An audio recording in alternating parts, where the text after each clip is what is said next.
Now, Terra is someone that doesn't get the appreciation deserved when it comes to his characterization or overlooked. His sturdy foundation through proper teaching from Ericus, his heartfelt goals shared with Aqua and Ven, his strong desires driven by pure passion and heart, his dense resolve bolstered by that desire, and more than any other reason, the trials by fire that put him to the absolute test time and time again from one end of the series to the other. Not trials that are just there to have them and end up being superficial, but true tribulations that hold weight, that hold significance, that evoke emotion, and bring about outcomes spurned from experiences grounded in Terra's specific identity and his actions from his ever-changing and adapting sense of self, pushed back and forth by so many external influences. I found myself being genuinely surprised by his resolve to do what's right, his dedication to bettering his own self, but primarily just wanting to be there for the people around him regardless of friend or stranger. But those fiery trials still showed up no matter what. He passed plenty, but of course he failed in others. Yet due to his own humble nature, his willingness to accept failure, own up, and admit to negative occurrences even if it wasn't his fault in the slightest, or if anyone else would have fallen for the same tricks given how genius Xehanort is, because remember, Xehanort outplayed them all. Regardless of who the fault lied with, if Terra felt he could right the wrongs and set things straight, he would do whatever possible to try and make up for it, no matter how many years it would take.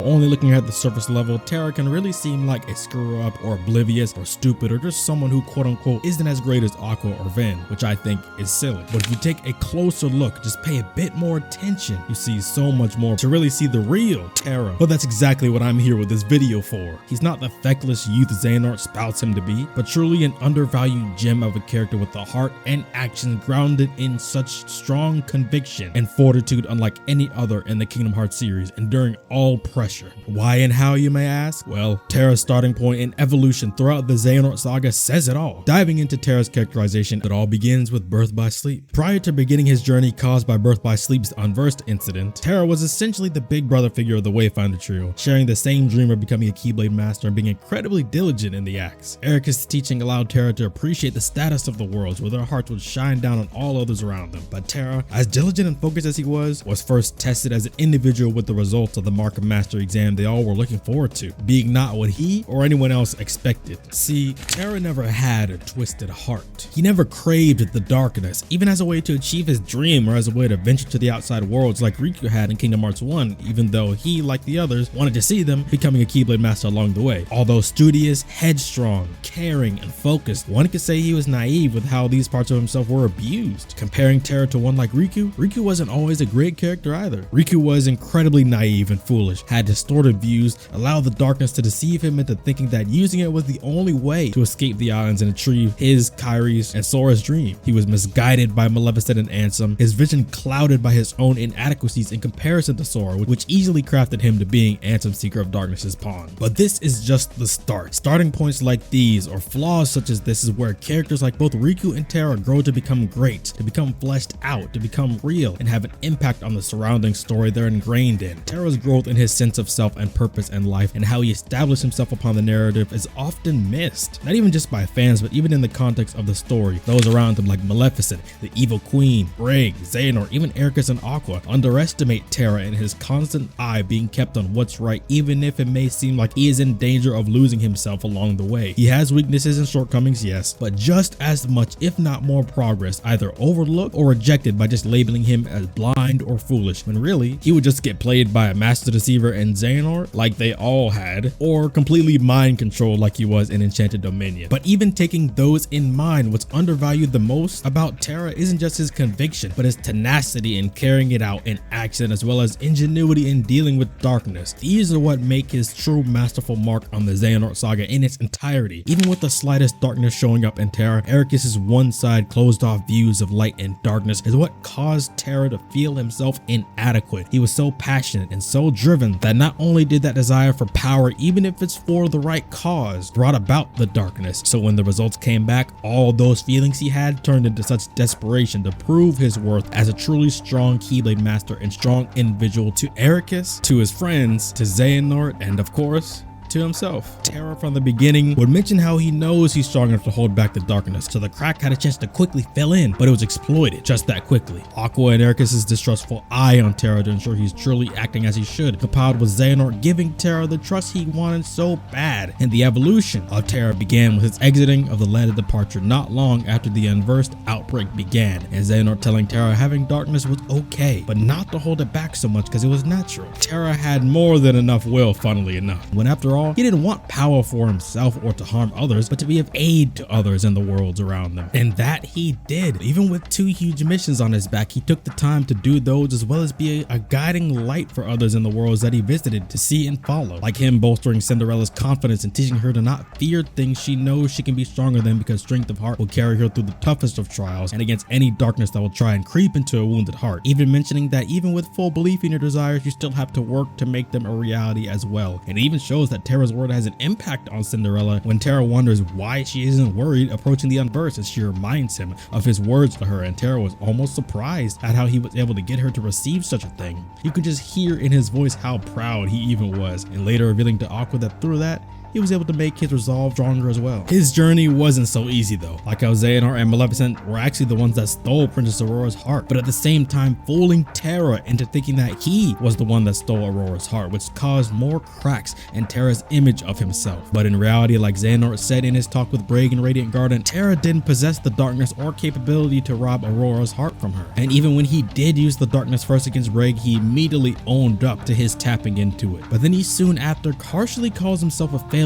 These words to himself were a result of the immense weight he's holding and obligation he feels towards bettering himself, becoming stronger against the darkness, and confirming his true self to Ericus, Aqua, and everyone else he had an impact on, so he wouldn't be hypocritical, so things can finally go back to how they were supposed to be. But their lives were constantly spiraling, especially Terra being pushed beyond belief. But what blossoms because of that pressure is what makes Terra so much more interesting than what people give him credit for. Terra was not about to make this so easy for Xehanort. Complex and complicated feelings arose within Terra, and this made things less clear for Xehanort to do. For Xehanort, it was good that he made Terra feel like he was trusted by tasking him with hunting down Vanitas, warning him of saving Ventus from Ericus. It really shows Xehanort's genius. Terra's not dumb, Xehanort's just that good. Cause think about it this way, even though us as the player in these scenes, we can hear Xehanort oozing with deceit, none of these things he's telling Terra to do were really bad things. In fact, they should have been done, which is why even if someone were able to pick up on Xehanort's true nature, they would still have to follow what Xehanort asked them to do. Vanitas needed to be killed. The unversed had to be wiped out. Ventus's life was required to be saved. But these things all just were to help Xehanort's end goal as well. Do you see how regardless of Xehanort actually playing every last one of them, their hands were forced 95% of the time? Now don't forget, I said Terra wasn't gonna make this a walk in the park for Xehanort, and it's true. Here's how Terra played Xehanort. All of the things Terra went through, his origin, his failures, his successes, instilling great strength and belief into others' heart, as well as passing down the Keyblade to Riku, while also beating his own self down due to his shortcomings, growing more desperate to show progress and strength against the darkness, were all because he still craved to be better. He wasn't just going to give in, he wanted to fight back whether he passed or failed. He was never so blind to think he was exempt from his own teachings to others. He always kept his own self aware of the truth behind people trying to lead him astray, even if he wasn't aware of it at first, which is how he was able to save Zack in Olympus Coliseum, freeing him from Hades' control. He showed the Neverland boys the importance of the bonds of those around you and to treasure the things you gain from one another, things that are truly special. And the greatest aspect of Terra, which came to stab Xehanort in the back in the long run, was his resilience in general, but most importantly against the darkness. Now I know you might be thinking, resilience against the darkness? What? Terra used the darkness all the time, but think about it this way. Even though he began to utilize the power, never once did Terra use the power of darkness in a wrong way. He didn't just give in to the darkness wholeheartedly like Xehanort needed. He accomplished using the darkness to fight without relinquishing his heart to it even before Riku figured it out. And this gives even more insight to just how capable and strong Terra's heart and will really was. In the battle against Ericus to defend Ventus, he harnesses the power of darkness for combat against Ericus,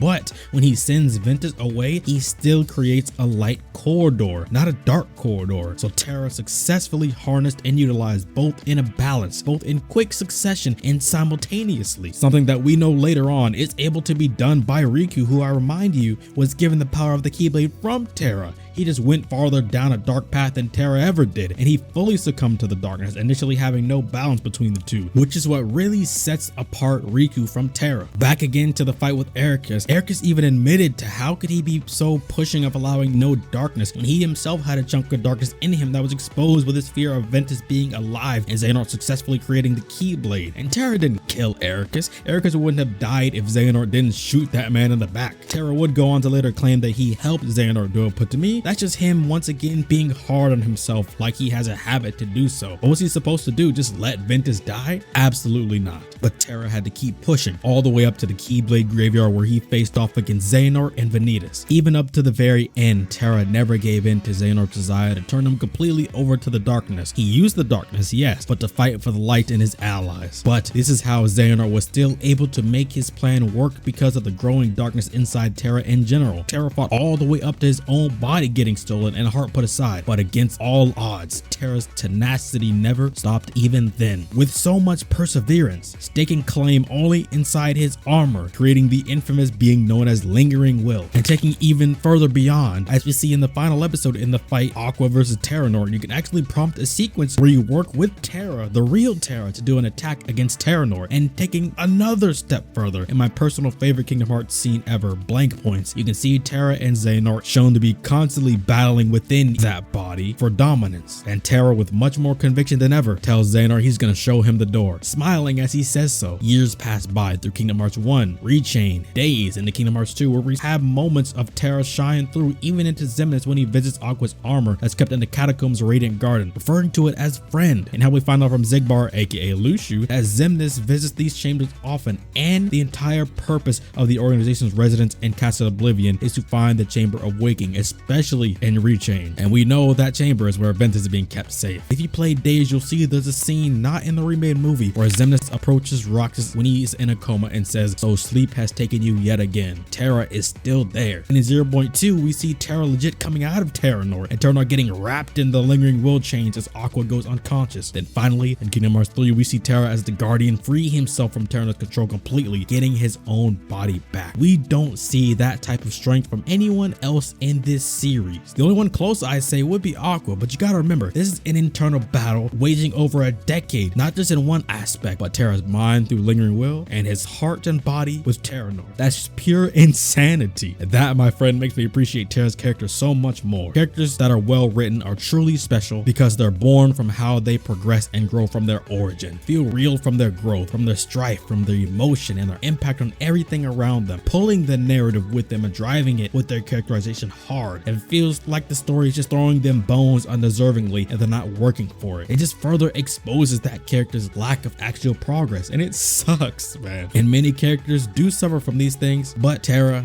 is not one of them. This is all why I have so much respect for Terra and say he needs more appreciation. He more than deserves it. Thank you guys for watching. If you guys stayed all the way to the end of this video, tell me, how'd you like the first edition of my brand new series, Character Dive? Yes, this series is going to be a series to where I take individual characters from media in general and really dive into their characterization. They don't have to be good characters either. They can be good characters that I can really dissect and detail why I think they're so great or what makes them so great, or one where I think why they're so bad and absolutely terrible characters. So if you enjoyed, put the secret code #LingeringWill on your comments so I know you made it this far. And if you have a suggestion for the next character dive, hey, go ahead and put it in the comments. I'll also be having polls in the community tab where I may have more accurate polls for this character dive series. So hey, if you guys want more of these, and you know what to do, hit that subscribe button, hit the bell so you get notified too when these go up, as well as my other content and streams and all things like that. And with that being said, thank y'all for watching. See you guys in the next one.